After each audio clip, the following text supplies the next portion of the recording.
I'll start just now.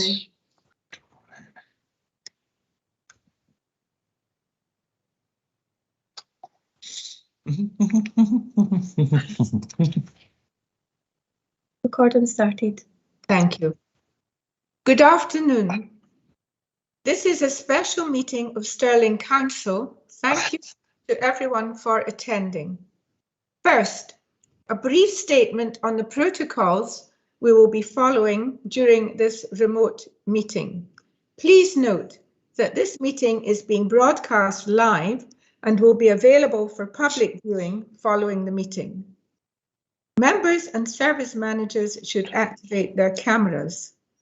Your microphone should be switched on when invited to speak and switched off when you have finished speaking. This is important as it helps to ensure the quality of the audio for all those present.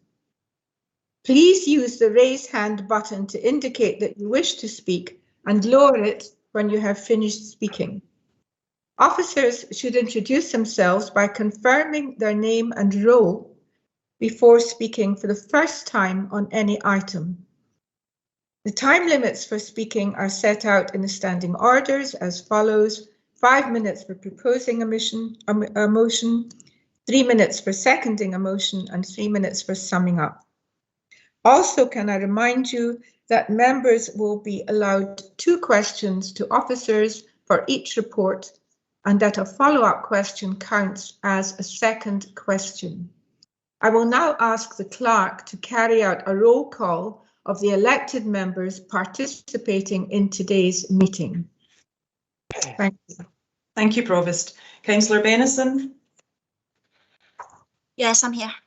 Councillor Benny? I'm here. Councillor Beryl? Present. Councillor Brisley? Present. Councillor Davis? Present. Councillor Dodds? Present. Councillor Earl? Present. Councillor Farmer? Present. Councillor Flanagan? Present. Councillor Gibson? Present. Councillor Houston? Present. Councillor Hutchison? Present. Councillor Kane? Present. Councillor Laurie? Present. Councillor McPherson submits apologies. Councillor Majuri? Present. Councillor MacDonald? I'm here. Councillor McGill? I'm here. Councillor Oxborough? Present. Councillor Simpson? Yes. Councillor Thompson? Present. Councillor Tollemache? Yes, I'm present. Councillor Tweed? Present. Thank you very much. Provost, with the exception of Councillor McPherson, who's submitted apologies, all members are present. Thank you. Are there any declarations of interest? I don't see any. We will move to item 3, which is the only item on our agenda today, and that is concerning the Branshogle Bridge and Catterburn Bridge update. And we have a report from Bruce Reekie. Bruce. Thank you, Provost. It's Bruce Reekie, Senior Manager for Environment and Place. Firstly, before I go into the actual report, I just wanted to highlight an error in the report at 1.16. It was stated that emergency access had been maintained after May. That statement should have been put in after February. Emergency access was maintained after the February date, but following the further assessment in May, the bridge was completely closed to all traffic, including emergency vehicles. In terms of the report as well, just wanted to highlight that the officers are very aware of the hardship that the closure of the vital routes at both Catterburn and Branshogle are causing to both the local community and obviously local businesses as well. It was just to say that the officers are working diligently to try and bring these matters to a conclusion as quickly as possible, and we're absolutely committed to engaging with the local community and provide regular updates on progress. As you can see from the report, the aim of the report is to provide an update in relation to the contract to rebuild Branchogle Bridge, which suffered a partial parapet collapse following a period of heavy rainfall back in February of this year. And obviously the proposals to repair the Catterburn Bridge, which suffered a parapet collapse in late September of this year as well. As I highlighted, both bridges are currently closed and causing disruption to residents and businesses within the local area. The report requires council approval to incur capital expenditure over and above the existing budgetary provision within the major bridges capital budget, and that money is being sought from reserves. In terms of Branchogle Bridge, there was initial difficulty in securing the services of available and experienced consultants to provide services to support the tendering exercise. Also, the rebuild of Branchogle Bridge is a challenging project for contractors, requiring an immediate start over the winter period and obviously in a remote location. These factors result in significant risk pricing by contractors, in addition to an already challenging market condition within the construction industry. We have had costs submitted by a contractor through the road service framework, and we are continuing to clarify some of the costs and some of the programme in relation to that as well. But we hopefully will bring that to a conclusion within the coming weeks. In terms of Catterburn, it had been identified previously that parapets had insufficient vehicle containment, and therefore temporary barriers had been installed to narrow the road to a single lane at the bridge location. As I mentioned, unfortunately, the parapet wall collapsed on the 30th September this year. And obviously the bridge has been closed to all users, including recreational users as well. Consultant engineers have already been on site to undertake an assessment of the Catterburn Bridge structure, and they've been engaged to carry out all necessary inspections, including environmental, topographical surveys, in order to produce detailed designs for repair. Also, as you can see in the report, to maximise competition ensure value for money, the preferred route would be to publish an open tender with a prior information notice going out to the market. It's intended that that will actually go out on the 25th of this month, and that will be followed by contractor information session, which will provide the opportunity to share high-level project information, identify and discuss project risks, and develop mitigation strategies before the tender is published. Also as well, the diversion route that we're using is obviously going to have an impact on Balfron Active Places scheme as well. The Balfron Active Places scheme would require a partial or full closure of the A875, which runs through Balfron, and that's currently being used as the diversion route for HGVs due to the Branchogle Catterburn Bridge closures. HGVs are unable to utilise the A81 diversion due to the presence of a low bridge. And to avoid longer diversions for local residents and businesses, it is proposed that the phase 2 of the scheme be postponed until autumn of next year, and that it would be combined with the phase 3 works, which are already planned to be undertaken in terms of 22-23. In terms of funding, on the 16th of July this year, a bid was submitted to the Scottish Government Local Bridge Maintenance Fund. This bid included an estimated bid of £250,000 for the Branchogle Bridge repairs and an estimated bid of £500,000 for the Catterburn Bridge repair as well. Scottish Government have confirmed that they are currently assessing the applications and will notify the Council of the outcome shortly. Therefore, the report is asking for authorisation for the additional expenditure of the sum of £1.5 million, such sums to be taken from reserves and added to the existing major bridges capital budget. Note that the financial position will be kept under review in light of final contract costs and the outcome of funding applications to the Scottish Government. Note that the outcome of the procurement processes for both bridges and the projected cost to the Council and any other pertinent updates will be reported back to members via briefing notes when information becomes available. And note that officers will bring back a report to Council at its December meeting to provide a further update. And lastly, to approve the carry forward of £120,000 from the approved Balfron Active Places scheme budget to financial year 22-23, subject to agreement by Sustrans to extend their grant funding period. Thank you, councillors, and I'm happy to take any questions that you may have. Questions to the officer? Councillor Davis. Hi, Bruce. Thanks for that. Just two quick questions. Can you just explain point 1.2.1, how the Canterbury Bridge was assessed at 46, and I've forgotten now where that sits in the scale of bridge quality, but I presume it's quite far down, and yet the bridge remained open for some time and no major repairs were proposed to it. And the second question is, can you tell us the current critical indices, critical scoring for the Blaine Smithy Bridge and the Fintry Bridge, which are now taking a large part of the diverted traffic? Thank you, Councillor Davis. In terms of the questions there, the indices for the Catterburn Bridge, so I'm just scrolling through the report here. In terms of that scoring, that related obviously the 46 to the main sort of structural items on the bridge. So some of the main sort of spandrels, the arch, etc. When that had been assessed, we'd obviously narrowed down the actual width on the bridge to take account of that. We were also, when we'd looked at those scorings as well, we'd actually started to engage with consultants. We actually had a PRF in place to actually start to engage with consultants to undertake the work. Unfortunately, obviously, we suffered that bridge collapse on the 30th September.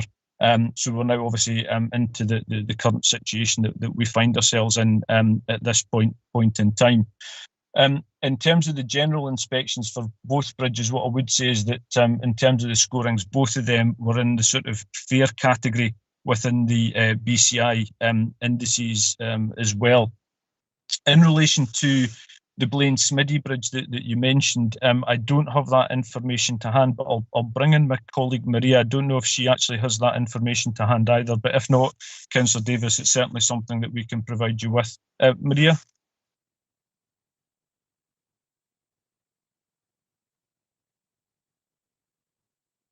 Do we have Maria? Can you hear me, Provost? Yes. Could you Yes. introduce yourself and say your job title, please? Apologies. Maria Lucy, Bridges, Drainage and Flooding Team Leader, Stirling Council. I do have the work prioritisation sheet in front of me, which does contain the BCI average and the BCI critical. It stopped functioning for a second there. I think my machine was having some difficulty. So I'm going to check the scoring. Just one moment.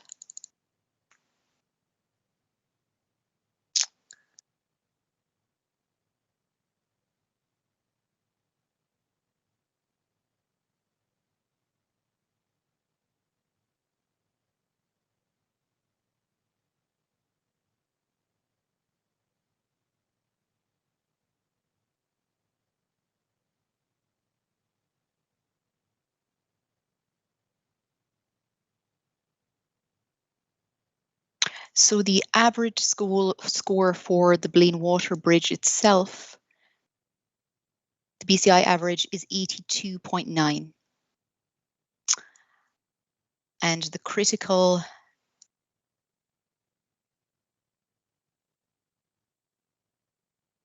is 39. Critical score is 39. And the average is 82.9. Thank you. Okay, can we move on? Councillor Hutchison. Thank you, Provost. My question, like Councillor Davis's, was about the current condition of the bridges on the diversion route, but I'd like to pick up Maria Lucy's point about that score of 39 for the Blaine Bridge. That sounds alarming. Can you elaborate about that, please?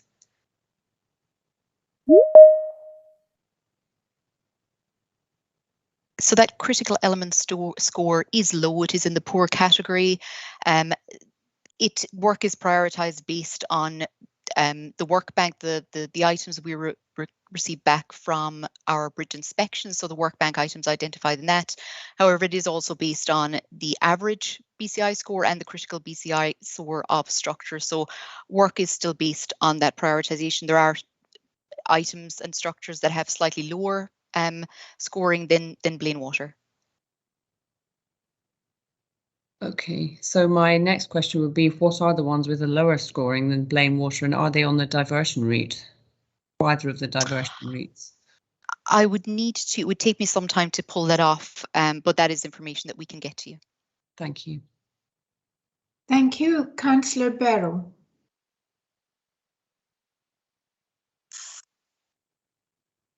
Yeah, thank you, Provost. Sorry, trying to unmute myself.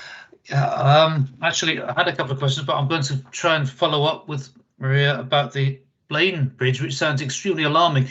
Maria, could you translate that score and give us a layman's account of what that means for the condition of that bridge? Because, of course, with the other bridges, with the diversion routes in place, many more vehicles and heavy vehicles are using that bridge daily. So I would suggest that any damage, any deterioration is going to be accelerated because of the vehicles making use of the diversion routes. So I'm even more alarmed than I was before the meeting now, having heard the very low scoring for that bridge. Is that bridge still going to be standing in 3 months, 6 months, the time it takes to carry out these repairs? Mm-hmm. So from what I can see on just the kind of the very brief spreadsheet that I'm looking at, I'm not looking at inspection reports, etc. Each of the different arches of the structure have been inspected separately. The flood arch, for example, and the overflow arch have been inspected separately. And I do know on the there is some issues with the arch. So critical element relates to the elements that really kind of make the bridge stand up. So things like the piers, the abutments, the arches, etc. So there obviously is some defects within those elements. There is some cracking within those elements, which is obviously caused that poor scoring. You know, not all our cracks are negative things. Not all differential settlement is negative. Sometimes movement is required within the structure. So items have been identified, and a most recent inspection has been undertaken on the 1st of October. At that location. So I've yet to see the outputs for that inspection and the revised scoring associated with that. So I would wish to see that before making further comment. Thank you. Okay, could I ask one more question, Provost? Yes. I'm not terribly reassured by the first one, but my next question is to do with the scope of the planned repair work to these two bridges. Apologies, it's in the paper and I missed it. Is the scope simply to repair the immediate damage that's occurred recently, or is the scope broader than that? Is it to carry out comprehensive repairs to the bridge, which will ensure that they're safe and suitable for use for many years to come? I'm happy to take that. I'm happy to take that. It is comprehensive repairs to both structures, so that we have the best possible asset for use for the community for a number of years to come. So yes, on both of those fronts. Thank you. Councillor MacDonald. Thank you, Provost. I'm concerned about how we got here. I mean, to have one bridge collapse is an accident, a second one is coincidence, but for a third one it's careless. And we did lose a bridge in Loch Ernhead that had to be rebuilt. There's also other bridges in our wards and infrastructure that we're concerned about. And I would like to understand not only how did we get here into this situation, what are we doing to make sure we don't have a fourth bridge collapse and then have to rebuild it? How can we make sure that we maintain them? And this is something the public will want to know, that they have confidence in our infrastructure and the bridges. Thanks, Councillor MacDonald. It's Bruce Hickey, Senior Manager for Environment in Place. I can give you that categorical reassurance that we're certainly not careless with our bridge structures, Councillor MacDonald. There have been resourcing issues within the team. However, what we've been doing over the past few months is ensuring that we can bring external resource in to support us both in terms of undertaking the inspections that are required throughout the network, but also to further support the team as well. Obviously, with the loss of Catterburn and Branchogle bridges, the team members are absolutely focused in terms of those bridge structures. and we've sought support, and we're fast tracking the support that we had in place with our consultants. And again, in terms of some of the questions and comments that have come through, that focus is very much on the structures that are on the diversion routes as well, to ensure that we absolutely have that up-to-date position in terms of the inspections on the diversion routes. That resource will also be kept on further than just checking those structures, and we'll also be checking other priority structures across the Stirling Council area as well, so that we're absolutely up to speed in terms of our general inspections. I would draw my comment about the potential of the council looking careless, but I am concerned about these structures, and I think the public will be as well. So I appreciate the reassurance. Thank you. Councillor Farmer. Yeah, in terms of the proposed works on both bridges, I suppose it follows on from Councillor Beryl's question in terms of seeking assurance. I mean, when these bridges were first constructed, they didn't envisage the use of heavy HGVs. Some of them can be up to 40 tonnes. And I'm just seeking assurance that when these works are undertaken, that they will strengthen the bridge so that HGV vehicles can basically be accommodated on these bridges, because I'm obviously aware that they weren't constructed for such vehicles, and they've obviously contributed to the damage over time. And I was just seeking assurance that there will be engineering works to take into account the modern usage of these bridges, to take into account these heavy vehicles. Thanks, Councillor Farmer. And just to provide that reassurance that both in terms of traffic volumes and traffic loadings, very much the bridges will be designed in relation to sort of modern day traffic needs as well. I'll maybe ask just Maria, maybe just to give a bit more of a sort of technical response in relation to that as well, Maria. Yeah, so Bruce in his response is correct.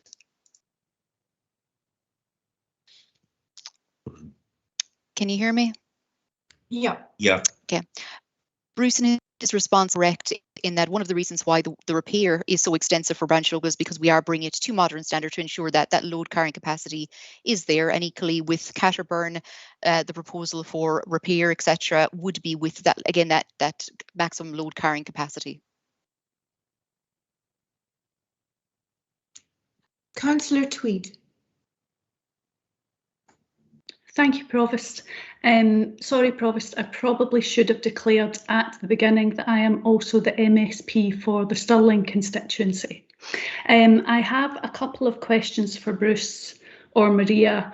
I note under the resource implications section that you have said that you've submitted 7 applications to the Scottish Government for capital funding.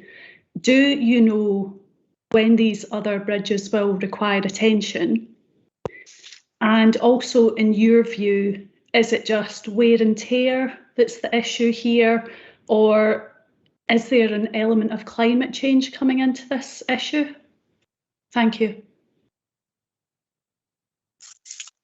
Thanks, Councillor Tweed. In terms of the applications, they were priority bridges that we had identified. The way that the funding worked from the Scottish Government perspective was that the General Bridge Maintenance Fund was £32 million, £12 million of which was this year, and the other 20 next financial year as well. Obviously, if we were to receive the funding, that would obviously have to be prioritised in relation to the other works that we're undertaking at this point in time. And obviously some of that funding may actually contribute to Catterburn and Branch Local bridges as well.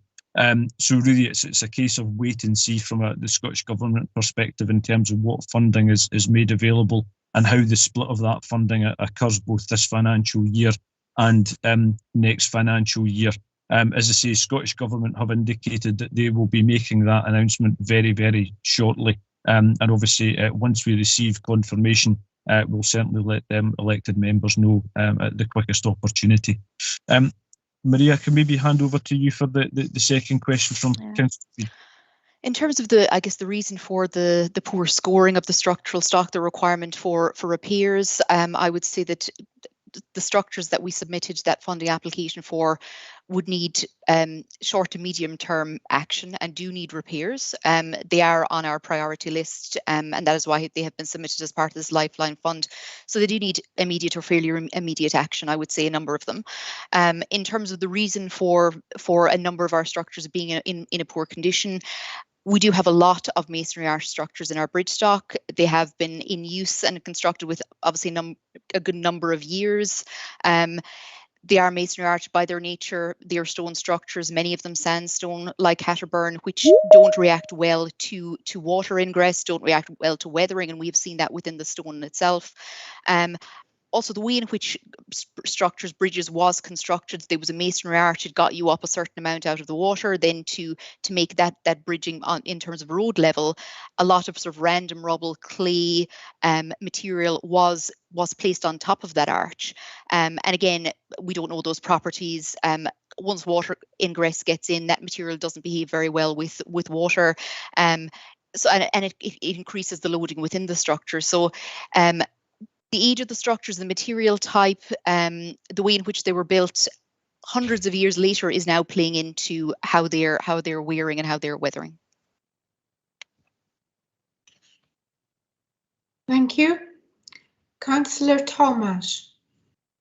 Thank you. Thank you. I've got two questions. The first question is, does the council have a risk, the register of all of our structures, all of our bridges? And my second question is there a statutory inspection that the council has to has got to carry out on each of these structures? Thank you. Thanks, Councillor Thomas. In terms of the risk register, our assets are obviously listed as part of our operational risk register. In terms of the detail, obviously the general inspections and other inspections that we carry out in our structures are used to prioritise that, so that BCI scoring indices as well. In relation to the actual inspections, both general and principal, they are defined by a code of practice, which actually defines how and when those should actually be carried out, but that is under that code of practice. And I'll maybe just ask Maria just to come in just to say a bit more just about that code of practice, just to give you a bit more reassurance on that, Councillor Thomas. So just to confirm what Bruce has said there, the industry-wide standard is to undertake the inspections, general inspections every 2 years, principal inspections every 3 years. That is the standard, and that is what we aim to do internally. Yes, okay, thanks. You just said that's what you aim to do. Yeah.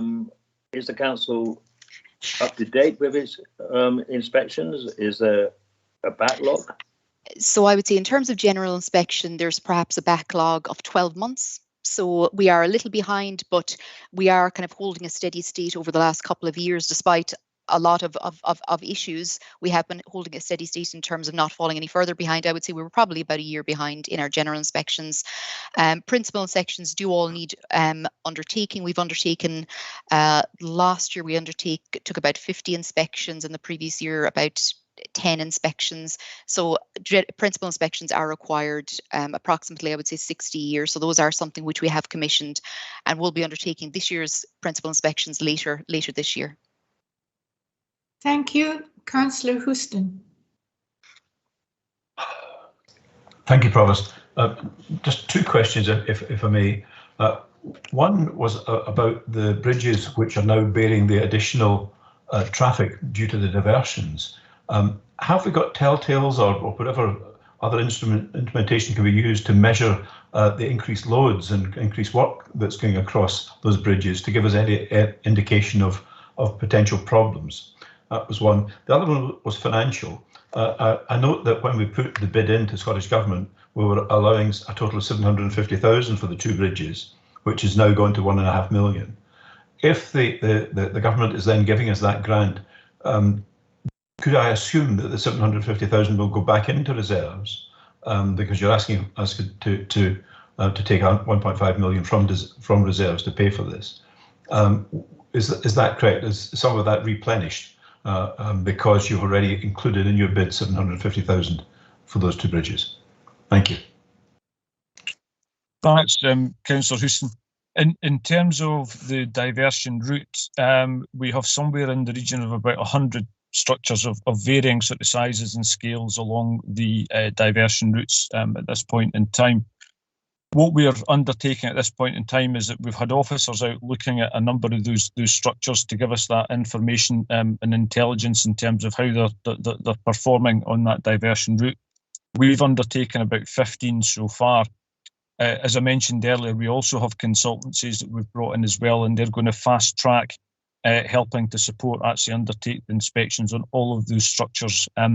We think that's probably going to take somewhere in the region of about 4 to 6 weeks to have that work complete, but that will give us that information that you've correctly highlighted. In terms of the funding situation, certainly that yes, it's a very sort of variable position at this point in time. We've obviously submitted those funding bids for these two bridges to the tune of £750,000. Certainly, if we were successful in obtaining that funding, then certainly the reserve position would be put back, so 750,000 would return back into reserves at that point in time. The money that we are seeking here today is specifically for Catterburn and Branchogle. Equally, the funding bids that we put in can only be utilised on those bridges if they were accepted as well. Thank you. Councillor Majuri. Thank you. I think like others concerned about that bridge that scored 39, which I think is the Green Smiddy Bridge. From that, I was just wondering if there are any current or proposed weight restrictions for that bridge. No, I can confirm there's no current or proposed weight restrictions. Okay, thank you. Councillor Benny. Thanks, Provost. Yeah, I think, like Councillor McDonald, I'd like to understand how we got here, because I think what's being proposed here today is probably quite a straightforward and amicable solution to what is a particularly catastrophic failure of a major piece of our infrastructure. And I suppose I'd like to understand this in the context of the Stirling Council Road Asset Management Plan is now a year out of date, and I understand we're supposed to be putting a bridge asset management plan. I'd like to understand, first of all, in the context of what was being said about the analysis of the bridge's state, and I think I know when we spoke about this the other day, Bruce, you sort of like said there was a 300 odd figure of how many bridges there were. There are a lot of bridges in the Stirling district area. I'd like to understand what is the process whereby we get the three phases of that data gathering correct, where we do the analysis, we do the data gathering for the asset management plan, we maintain that data and we analyse it and allow it to inform our strategic plans. Because I can't say that I've ever seen a bridge asset management survey or even looked at the road asset management plan in the run up to the last capital budget. Can you speak to how we deal with that, the processing of data to get to a situation where we as a council can take strategic decisions? Yeah, thanks, Councillor Benny. In terms of how we got here, if you like, you're absolutely correct. We have somewhere in the region of about 325 structures. However, that's a sort of varying sizes and degrees, from major bridges like sort of Stevenson's Bridge and Burmuir Underpass within Stirling down to maybe sort of small culverts, drains, etc. as well. But they're all classed as structures and will form the basis of our asset management plan. What we've looked at is over the past few years, we have had difficulty in filling bridge engineer roles. That is not something that is unique to Stirling Council. That is an issue that is across the industry at this point in time, both in terms of recruitment and in terms of retention as well. As Maria was talking about the fundamental building block of what we do is the general inspections and the principal inspections as well. The way that we've put this out to the market is to ensure that we actually ensure that we are attaining to that code of practice standard as well, both in terms of the timescales and the undertaking of both those general and principal inspections. Those inspection results will be the absolute driver for our bridge asset management plan, which has already been drafted at this point in time. The intention is that that bridge asset management plan will come to a future Environment and Housing Committee, and certainly before budget considerations as well, because absolutely the asset management plan and the management of those assets absolutely have to drive both our revenue and our capital budgets as well. And we need to furnish elected members with that information. And I mean, there's quite a lot to unpack there, Bruce, because I mean, I did have a glance at the old road asset management plan and had a look at the council's sort of staffing strategy, etc. And shortages in this particular professional field have been identified for quite a number of years. This isn't something which has happened in the last 2 years. It's not a COVID or a Brexit thing. It's something that's been happening for well, at least 6 years, because that's the kind of lifespan of the previous ramp. I'm sure it was in the previous one before that as well, because I can't remember a time when there wasn't a problem getting road and structural engineers in Stirling Council. And I suppose I'm looking for some sort of assurance that we are at least trying to solve this problem, because it's been around for so long that we could have trained someone up by now. You know, that's how it works in my head. It's like, well, actually, if we'd known about this problem for 6 years, we could have taken someone straight out of university, trained them up, paid them well, got them and kept them. And, you know, I mean, I know that you've always got likes of Jacobs and other companies sitting on the wings waiting to hire people after salaries. But I'd like to understand what's being done to try and address that situation and these structural problems that we have within our strategic objectives here. Because it does feel very much like we're not getting there with this. No, thanks, Councillor Benny, for that. In terms of where we found ourselves, we have had vacant positions for a number of years. We've lost staff more recently as well. Because of that situation, sort of earlier this year, we had a look at it and said, well, we actually need to become much more of a sort of commissioning authority in relation to our bridge inspections. So hence the reason that we went out to some of our term consultants to say, here's a package of work that we require for both general inspections and principal inspections as well, because we need to make sure that we have that information, and that information is absolutely driving our asset management plan. And, you know, for me, I think that's probably where we're going to be for the next sort of 3 to 5 years in terms of where the marketplace is at this point in time. But, you know, we can contract that service, we can get the information, and the staff that we do have within the team can then actually start to process that in terms of an annual update in terms of our asset management plan. Thank you. Councillor Earl. Thank you, Provost. You may be aware I've been having connection problems, which seem to be okay at the moment, but I haven't heard all the questions, so my questions could have already been asked, so please let me know if they have. But my first one follows on from Councillor Houston's point about the 1.5 million. So in the recommendations, we are authorising the additional capital expenditure of the sum of, not up to, of the sum of 1.5 million.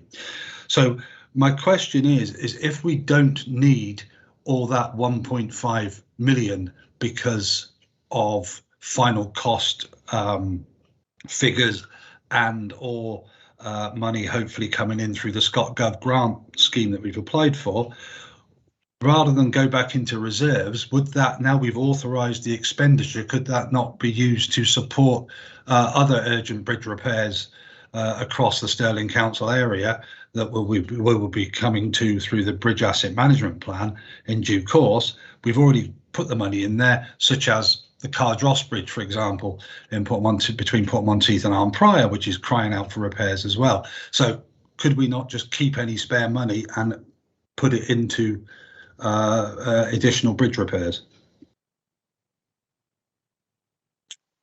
Thanks, Councillor Elliott, for Is that for you, or is Provost, that? Provost, I beg your pardon for interrupting. I'm just noticing that Jim Boyle, Chief Finance Officer, has got his hand up again. I think he's had it up earlier too. He may wish to answer. Yes. Thank you. Thank you, Provost. Yeah, Jim Boyle, Chief Finance Officer. Yeah, so this recommendation is specifically towards these two bridges that we've been discussing today. However, we know that there are funding applications in train. We have the result of tenders still to be returned, and we also have within the general capital programme the possibility of potentially some additional resource becoming available. Taking all of these together, it may be that full £1.5 million is not required, and we would obviously want to manage that between now and the end of the financial year, depending on the outcome of some of these uncertainties.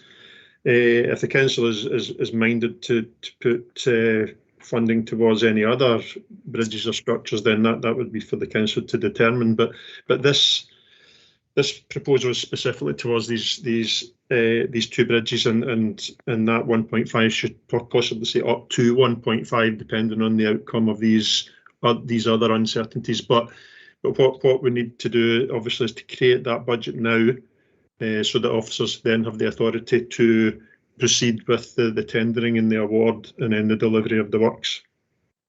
So, thank you, Jim. Can I just come back on that slightly? That the actual recommendation is authorising the expenditure of 1.5 million to be taken from reserves and added to the existing major bridges capital budget. It does not say it's being used specifically for, it's only can be used for the Catterburn and Branchogle bridges. That may be the intention, but the recommendation doesn't say that. Nowhere in the recommendations does it say that it's to be only spent on those two bridges. It doesn't say that specifically, but given the fact that the paper is addressing these two bridges, that was the intention, that it would be for these two structures. Thank you. Councillor Bennison.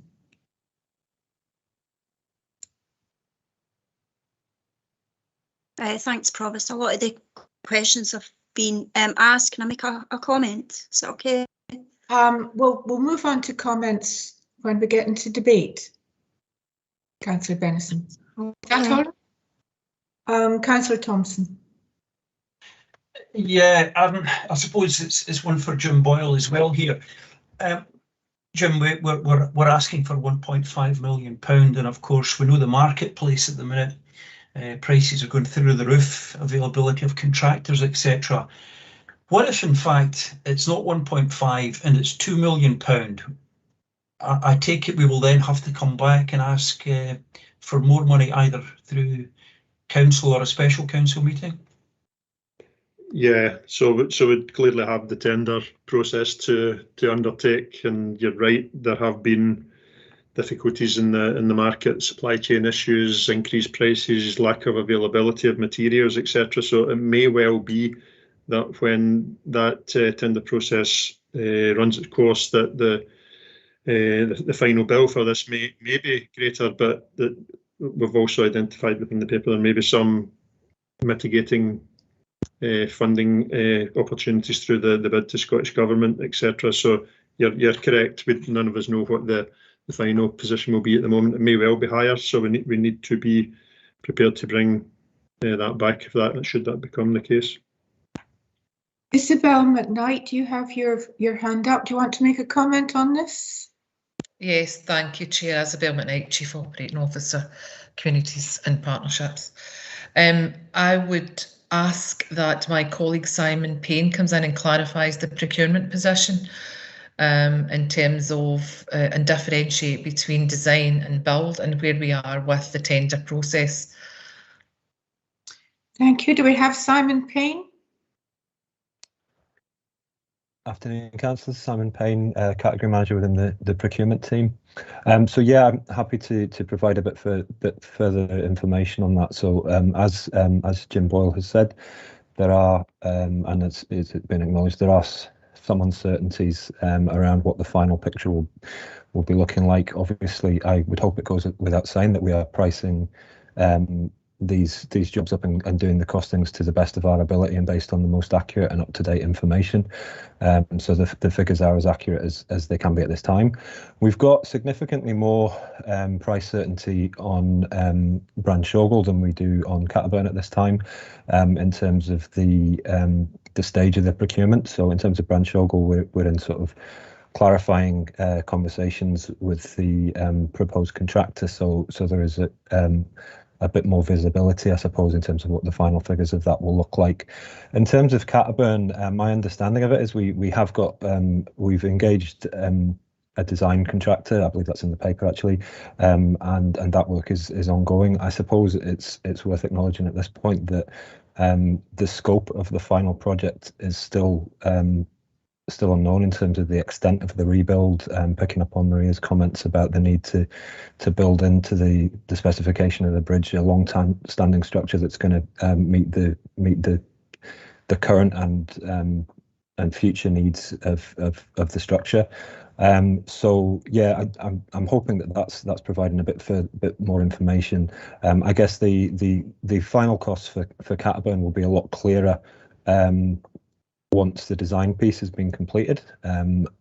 The caveat with that, I guess, is that some of our pre-tender estimates recently, some have come in around the budget, some have come in over budget, depending on materials. One factor that's very relevant in terms of the bridges work is the price of concrete. A lot of the work involves substantial concrete, and as we know, the price of concrete as standard is around 20% what it was this time last year, and is going up. So yeah, hopefully that provides a bit of further information just around the costing. We have some certainty, and significantly more certainty on the value of Branchogle, but at a different stage in terms of procurement and even project design for Catterburn. So there is potential for more variance depending on the ultimate scope of the work that's required in relation to Catterburn, but we don't know that yet. Hopefully that helped. Thank you. Are there any further questions to the officers? There being none, can I ask if someone will propose the recommendations? That's Councillor Thompson. Councillor Thompson, yeah. Yeah, Councillor Thompson proposes recommendations. Do we have a seconder? I'll second that, Provost. That's Councillor Gibson. Thank you. I believe we have an amendment. Councillor Davis. Yes, I'm absolutely shocked that the rating for the Blaine Smithy Bridge is 39. Councillor Davis, you have an amendment. Can we see your amendment before you start speaking to it? Yes, Provost will get the amendment put up on screen. Is it a long amendment? There is, I beg your pardon. An amendment we're going to need an adjournment to consider. Provost, if I could comment further, understand that there will be another amendment. So we have two amendments that have been received. Right. Can we see Councillor Davis' amendment? Indeed.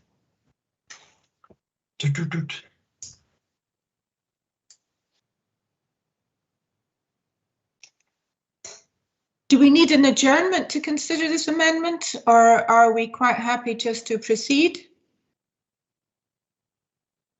without an adjournment? Yes, well, I was going to. It might depend what the other one is, Provost. Sorry? Right. Well, firstly, is there a seconder for Councillor Davis' amendment? Well, can I just explain the reasons for the amendment? No, I think we need to press on. I need to know if there's a seconder to your amendment. I don't see a seconder to Councillor Davis's amendment. So I believe there's a second amendment. Who's proposing the second amendment? I am, Provost. Councillor Hutchison. I'll share that on screen now.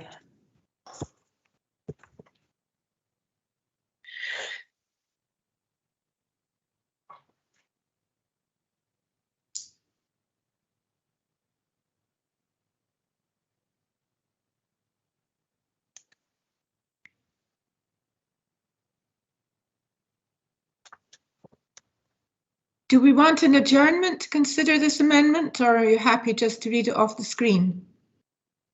Apologies, Provost. If it's on the screen, it's not visible to myself, certainly. Is it visible to others? Yes, I can see it. I can see it fine. Anybody else can't see it?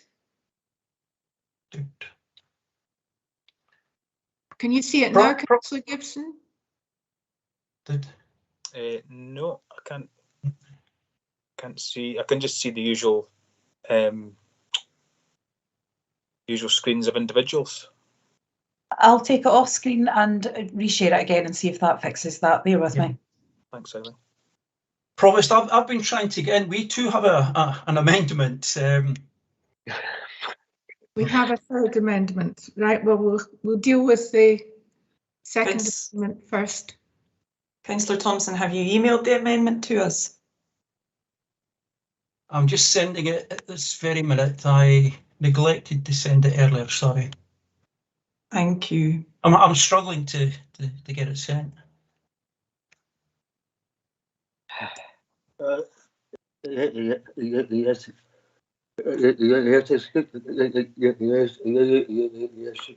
Provost, I don't know whether we should have an amendment now, so we can see this, and then perhaps. Yeah. I think we'll have an adjournment until we get the opportunity to look at both of these amendments. And I think that might take about 15 minutes. So can we have a 15-minute adjournment?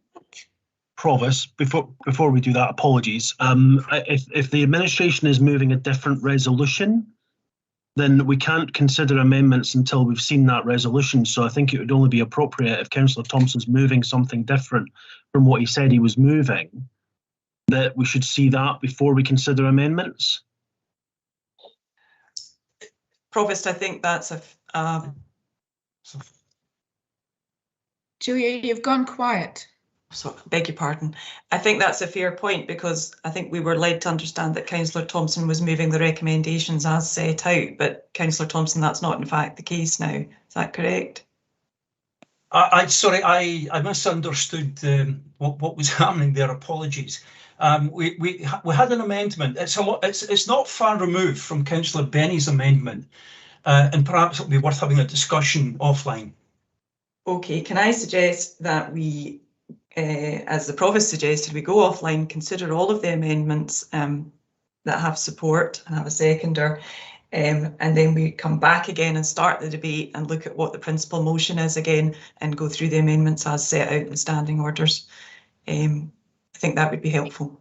Yes, I think it would. So, Provost, could I just ask if it's the intention to simply suspend, recess the meeting, and then us all remain, rather than we all disappear, and actually we should probably be better staying where we are to look at the matters. I think, Provost, can I suggest that we terminate the recording and then we can all remain online and decide how we want to configure this discussion? Okay, let's do that. Let's terminate the recording.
Good afternoon. Recording started. Thank you. This is a reconvened meeting of a special meeting of Stirling Council, and I'm going to ask the clerk to do a roll call of elected members. Thank you, Provost. Councillor Benison. I am here. Councillor Benny. Yeah, I'm here. Councillor Barrow. Present. Councillor Brisley. Here. Councillor Davis. Here. Councillor Dodds. Present. Councillor Earl. Present. Councillor Farmer. Present. Councillor Flanagan.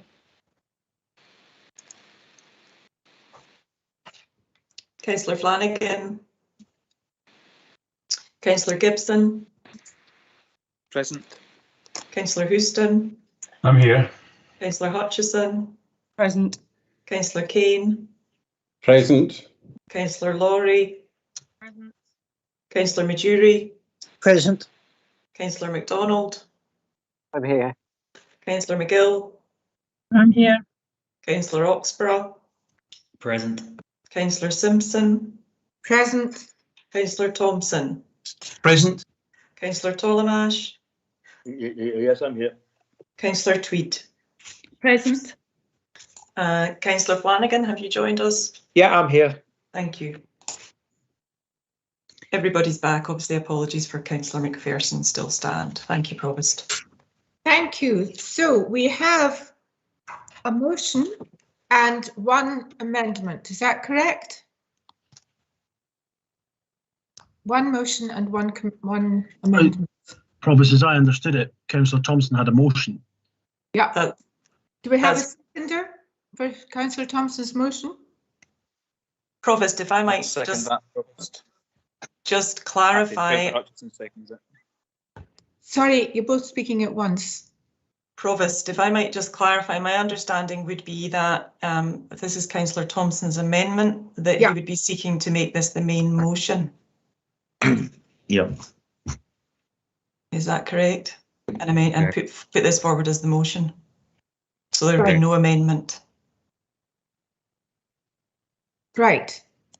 So we have now incorporated what was an amendment into the main motion. And that was proposed by Councillor Thompson and seconded by, was that Councillor Gibson? Yep. Right. Hutchison's fine. Councillor Hutchison. Councillor Hutchison is now the seconder of the motion. Yes, we've agreed the words between us. Good. So we now have no amendments. So Councillor Thompson, would you like to propose your motion? Yeah, thanks, Provost. The recommendation as it stands was fine, but we felt, and now we've had the discussion with the local members in particular, that we've got to give the reassurance that we're doing a couple of things. One, that we are looking at the bridges on the diversionary routes to just give that reassurance to the members of the public that the bridges are safe. But the second point is, we've heard the debate. We understand that there are concerns about the state of all our bridges, and one or two in particular have been named as being in the lower category. So what we would like to do, once the bridge assessment condition is carried out, is that the council, all 23 members, have the opportunity to look at that and consider the report, and if needs be, it then takes forward the opportunity to either adjust our budget for next year, or, as has been pointed out, there may be a need to take money from reserves. I'm hoping we can manage it within existing resources. So it's to make sure that we understand the problems we have with our bridges and to plan ahead. Thank you. Councillor Hutchison, did you wish to speak?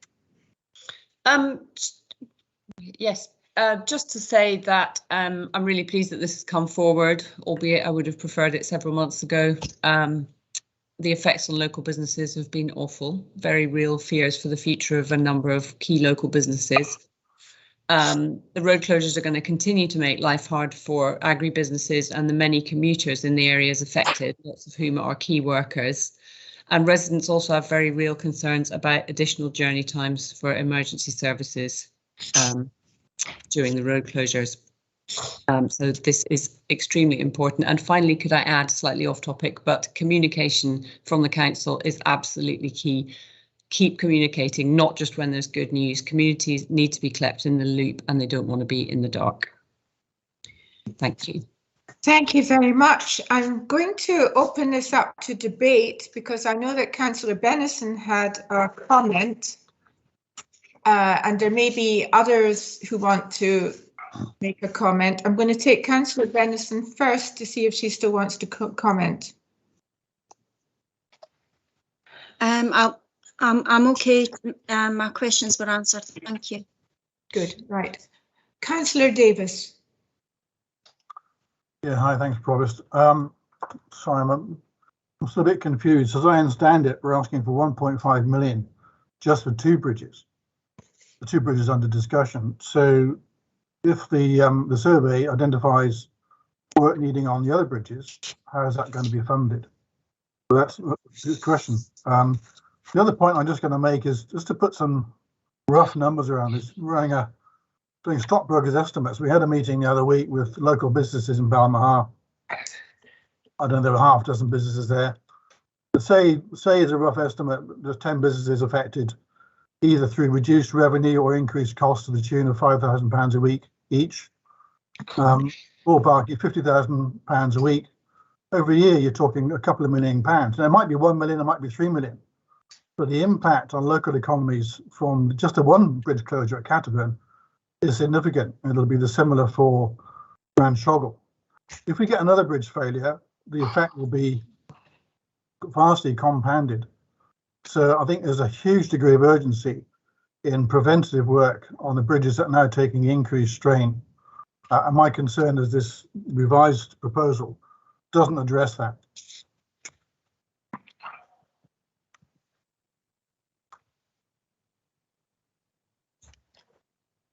Provost, you've been on mute, sorry. Sorry, difficulty with this microphone. Councillor MacDonald. Thank you, Provost. I welcome when I think it's refreshing that we can work together on this. And one clarification I'd ask for is how we're going to work out the date for this meeting so we can have it as soon in December as possible. Thank you. Any further comments before I ask Councillor Thompson to sum up? Councillor Errol. Thank you, Provost. Yeah, I too am pleased that we've arrived in a slightly convoluted way. We have arrived where we have. I think it's been very useful. But I think, as we're all aware, when we see the bridge asset management plan and we start putting numbers against some of the work that is going to inevitably be needed, it's going to lead us to some pretty hard choices, I think, as we go forward to try and set that to accommodate what's needed with this critical infrastructure in the coming year and years budgets. So I think we just need to be aware that this is going to be a significant piece of work, I've no doubt, that's coming down the track at us, but we're doing the right thing and wanting to see it as early as possible. So I do appreciate the work that's gone on today. Thank you. Thank you. Councillor King. Thank you, Provost. It's just a sort of wider comment that's worth making in this meeting. You know, we've come together, which is great. We're coming together as councillors and moving this forward. But remember, we've had 10 years now of dwindling council budgets, and it's only through some prudent decisions that have been made by all parties in this council over the last decade that we've actually got reserves enough to go in and actually make this happen. I would just like to make the point that these funding decisions and the ability to do the work in these bridges to make sure they don't get into this state is much to do with the funding available to local authorities. So my plea to everyone is, if you get a chance, just please remind your MSP and the Scottish Government and the UK Government, all the rest of it, if you fund local authorities properly, we can do the jobs that our local communities ask us to do. But this is two bridges that have fallen down, and we're just lucky, fortunate that we've got the money in the reserves to go in and actually make the repairs. This isn't going to be the case forever, and if we don't sort out local government funding, this is going to be something disastrous coming down the line where we will not be able to make the decisions that we're making here today. Thank you. Councillor Houston. Thank you, Provost. Just in response to Councillor Kane's point, I think this is an issue about the availability of technical skills rather than money. However, going back to the amendment, it talks about keeping the local members informed and bringing the information to the next meeting on environment and housing. Could I just ask officers to ensure that local members are kept informed in real time? We heard from Maria Lucy earlier that reports will are underway and examinations made, and over the next sort of 3 to 4, 6 weeks. So can I just have that? I think we need to get assurance that local members themselves will have that real-time information when the information becomes available, and not wait until, for instance, an Environment and Housing Committee, because communicating with and reassuring the communities affected by this is absolutely vitally important. Thank you, Provost. Thank you. Councillor Thompson, would you like to sum up? Yeah, thanks, Provost. Hopefully I covered the points made by Councillor Davis that we will have to examine the bridges, and if there's urgent work needing done, which I suspect is not the case, they have been inspected, but let's not prejudge that, then we'll have to find money through reserves. Councillor Kane's absolutely right. We have a limited capital budget. We have many projects that we'd love to give priority to, but we'll just have to take that when it comes. So if there is money needed, we will have to find it, because the point being, if a bridge collapses, it does affect communities. It does affect business. We have assets beyond that we've looked at, the Wallace Monument, etc., where we've had to manage how we deal with our capital programme. So let's not make a knee-jerk reaction until we know exactly what we have to do, and let's plan ahead. It might not be we can do everything in year one, but if there is a structural problem with a bridge, it needs to be resolved, and we'll get that through the reports that are coming to us in December. Thank you. Are we in agreement with the recommendations, or do we need to take this to a vote?